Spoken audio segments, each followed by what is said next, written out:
have for it too. Balmy and calm, a harbour full of ships, many of them lit up, and many very excited people who are holding their breath for the start of the fireworks, which will come to you from the 7 Network, completely uninterrupted. Hope that you enjoy it. The fireworks are actually choreographed to music, so here we go.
Welcome to the nighttime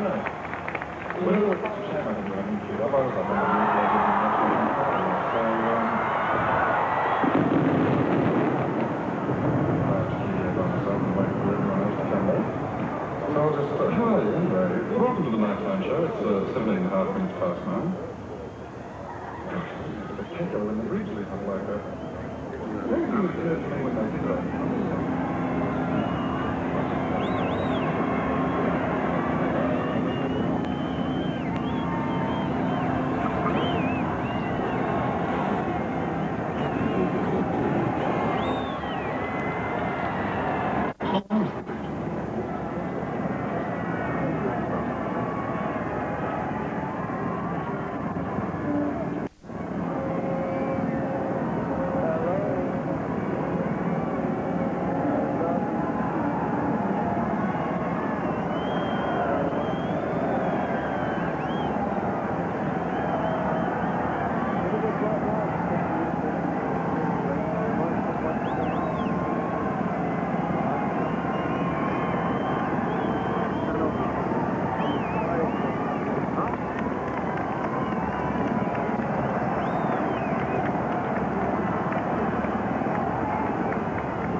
Well, I hope that you enjoyed that as much as we did here. I think there are no superlatives in my vocabulary to describe what we've just seen. I wonder how many millions of Australians watched and saw that magnificent fireworks display, set or choreographed to music. It's the sort of thing which I trust as many as possible have kept on videotape to show their children and their grandchildren, because never ever has Sydney Harbour seen anything like that, and is indeed a fitting climax, I think, to this our 200th birthday. Don't go away. We'll be back just a moment.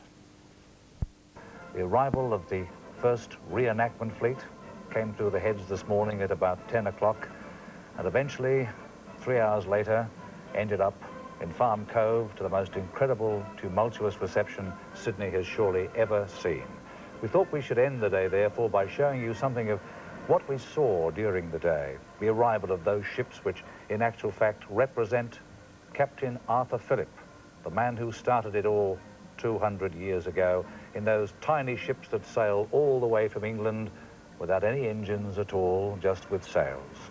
The reenactment fleet, we know, was very similar in size, but at least they did have far greater safety precautions. They had engines, and they also had navigational aids. But let's just now quietly sit and watch a brief review of all that we saw today of the First Fleet reenactment.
wonderful day of celebration comes to an end, let me ask you to charge your glasses, this is my good friend John Warren right now, and to drink to the health, the happiness and the prosperity of all the people of Australia. You know, birthdays are about endings and beginnings. Even the wretched convicts of the First Fleet must have celebrated the end of 8.5 months of a terrible voyage and the beginning of a new way of life. Captain Phillip would have contemplated the end of his role as commanding officer and the beginning of his time as Governor of New South Wales.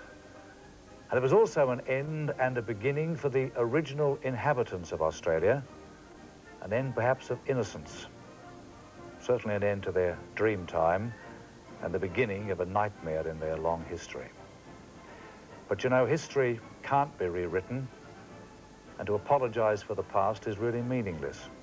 So instead, let us at the start of our 201st year drink to another ending and another beginning. Let's put an end to the many diversions that tease and torment our great country and drink to a new beginning in 1988 in which all Australians can share.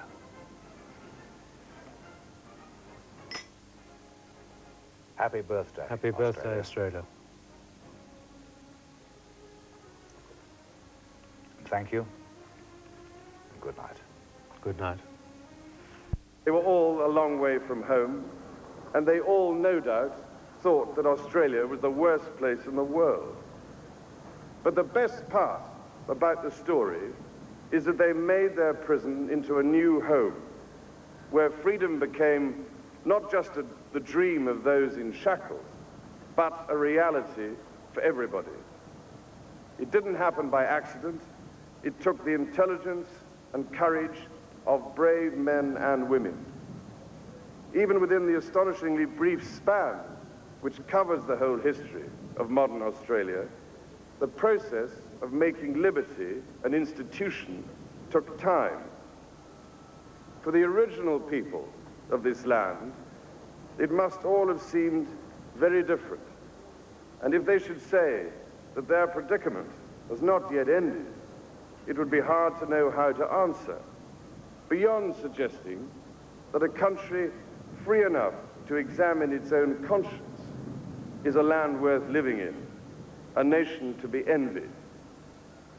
Anyway, most people who live here now seem to think Australia is the best place in the world, and the rest of the world finds it difficult to argue.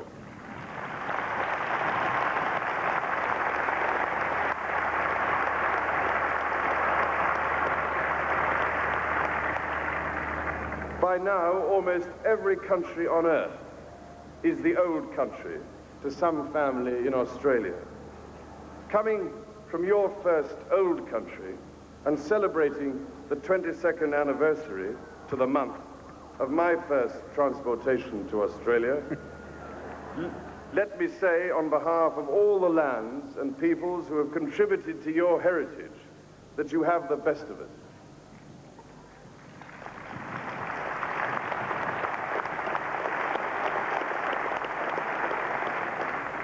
As it happened so long ago, many of you may not realize that part of my own education took place here in Australia.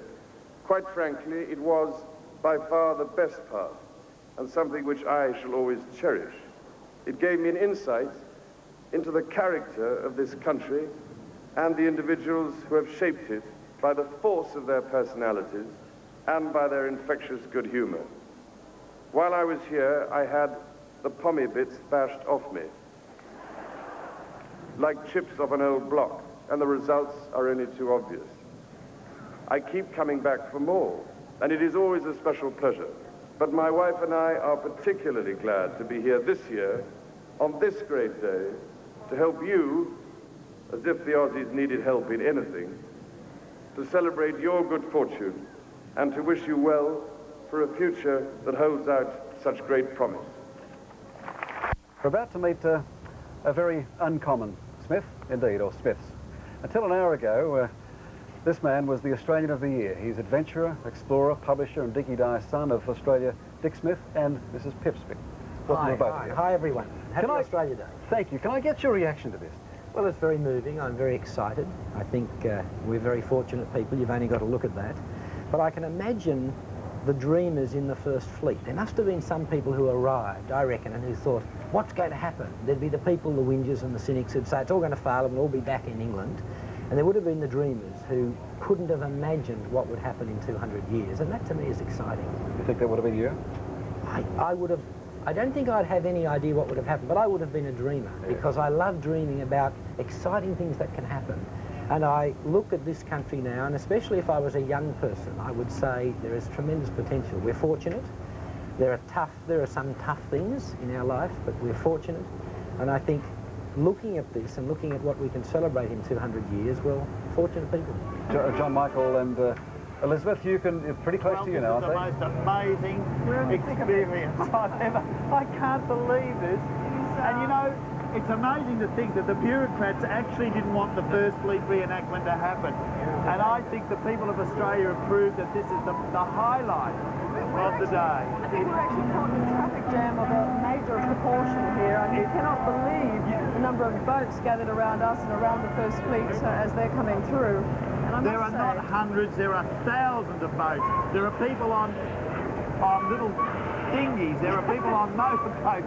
It is extraordinary. And the great thing about it, everybody is having such a wonderful time. I mean, the spirit, the real Australian spirit has come out.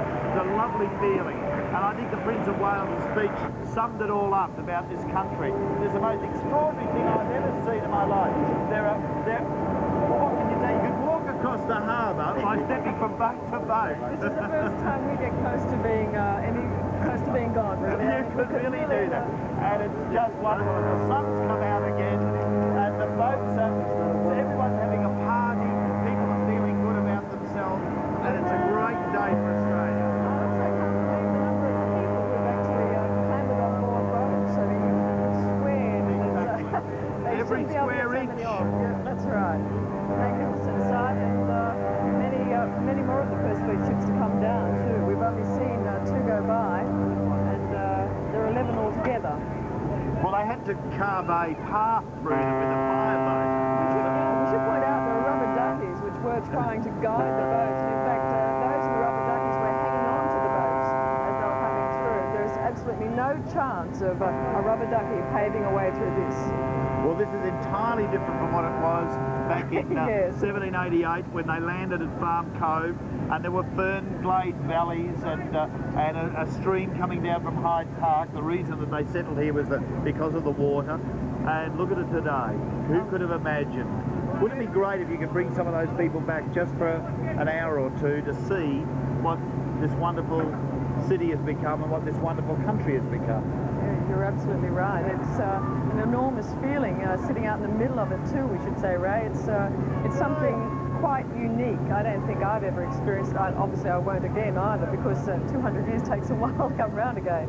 But it really is a magnificent feeling and a spectacular sight, to say I know the least. I've got the gift of the gamblers, but I tell you what, words have almost failed me. That's not true, John. Words have almost No, words have not failed, John. But it really is wonderful, really is. I mean, I can't believe the boats. I really cannot. It's like a huge mooring in the middle of Sydney Harbour. That's right. And the people who've turned out, as you can see, I mean, some are even in ties and coats and things like that. And have a look at the little dinghies floating around. I think everybody, I'd like to be in the film business today. Everybody's got a camera recording this amazing event, because we will never see it again, ever. I don't know what's going to happen when all of the First Fleet, all the 11 ships come down, and all the boats who were travelling with them come down. I mean, I just don't think there's enough room for all of us. And now they've got to make enough room for the sail past of the tall ships. That's right. So Ray, I really do. Well, you can see it from where you are, but I wish you were here. Here are your boys, the Fly Boys, Dick. This is the fly past that precedes Waltzing Matilda and the fireworks and goodness knows what else. I think there are about 146 aircraft in this particular one, representing the Navy, the Army and primarily the Air Force, starting with some of the choppers and some of the slower craft, finishing up in about 8 minutes' time with the F-111s, the F-18s. Ray, what a quantum leap from the First Fleet to these sophisticated aircraft going overhead.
as the first of the tall ships has just, there it is, the Young Endeavour, just come under the Sydney Harbour Bridge as they make their long procession, the parade out through the harbour and out through the head, Janine. Isn't that a start of beautiful lovely sight? sight.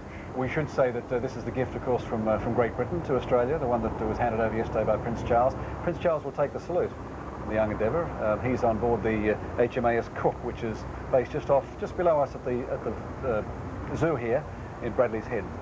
This parade has probably cost Australia $8 million, so we might as well enjoy it. It's been an expensive but just a really well appreciated and wonderful way of bringing together the youth of the world. There's a fair breeze there too, Janine, even for those boats that are stationary. You can see on the bunting. The bunting flying. Mm. All right, let's go across to our mate, John Michael Howson. Well, Ray, I think this is just the most incredible thing because the harbour seemed to be, a while ago, a lot of the boats seem to have disappeared. They've all come back with a vengeance, so much so that fire tenders have had to cut a swathe through the ships, through the small boats, to let the tall ships through. And now we're seeing close-up this spectacular parade of the tall ships, and the salute's being taken by the Prince of Wales further down the harbour. But I don't think Sydney Harbour's seen anything like this since probably sail went out of fashion. It really is quite extraordinary, and if I can say, I think most of the boats here are in danger of capsizing because everybody's on this side to see the incredible parade of tall ships. And it seems to be never-ending, one after the other, and something that I don't think any of us will ever forget. It's a remarkable sight here on Sydney Harbour on this wonderful Australia Day. So from the beautiful Mustique out here in Sydney Harbour, it's goodbye from me, and certainly goodbye from them. Well, Fiona, I think John Michael enjoyed himself. Do you think he had a glass of bubbly?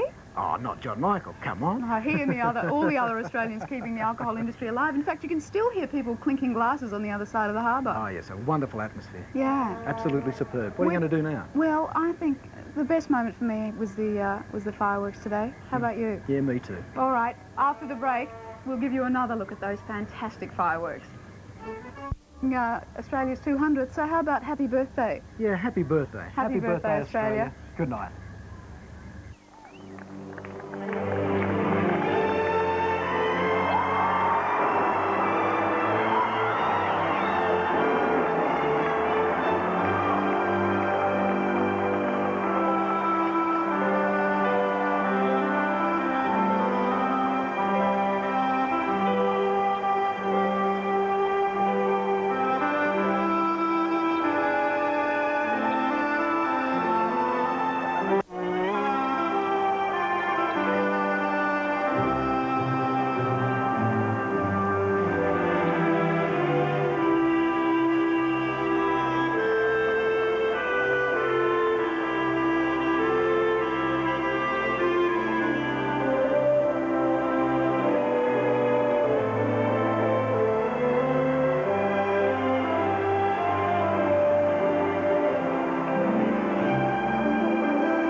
inspiring, wasn't it? Ah, wonderful, wasn't it? You could actually hear people cheering all around the foreshores of the harbour. That's got to be one of the most special times I've ever been through. All the horns on the boats and yachts and the liners in the harbour. I mean, they've just been going non-stop for the last 10 minutes. They really loved it. It was brilliant. I've never seen Sydney sparkle quite so much. Oh, look at it. It's raining on the bridge. It's like little jewels everywhere. It was just a fantastic fireworks. A wonderful way to celebrate 200 years. Sydney at any time is a wonderful thing to see at night, but this is really something that obviously is going to live with a lot of people for many, many years to come. Well, I'm very proud to have been here for our 200th, a very special day. It certainly was, Fiona, and I must say... Today, and it's going to be a great afternoon here in Adelaide. Well, I better get out of the way because I think the horses are on their way through King William Street.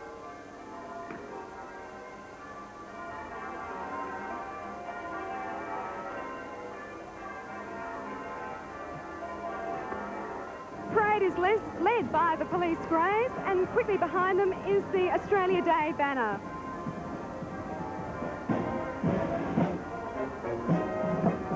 And the music you can hear in the background now is the 4th Military District Band. Very colourful today, and I think rather warm in their red jackets.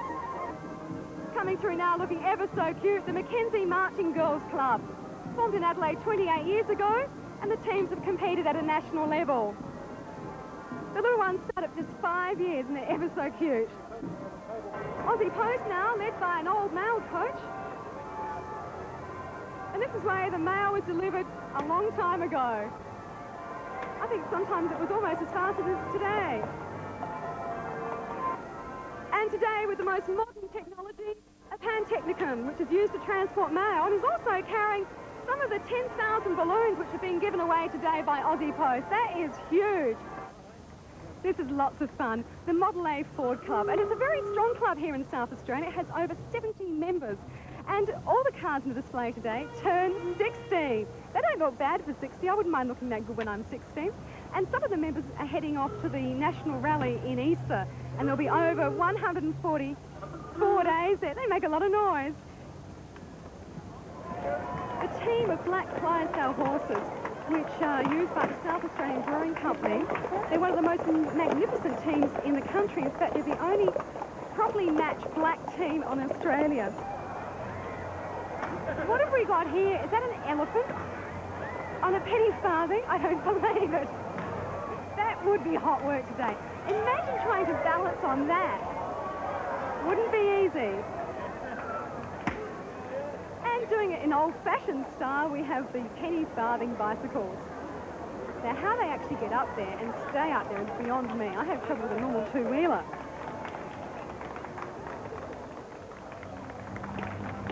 And more horses. The Light Horse Brigade, it's the South Australian Light Horse Historical Association.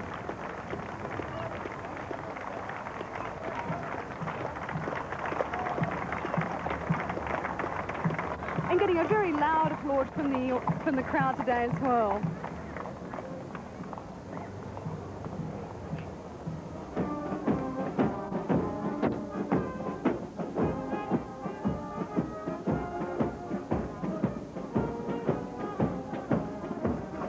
Did I just see a three-legged man?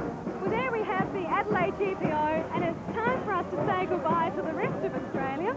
And we'd like to thank you very much for joining us in our beautiful city, which, as you can tell by the way I'm raving on, we're very proud of. Have a happy birthday, Australia. See you soon. The lovely Northern Australian state of Queensland.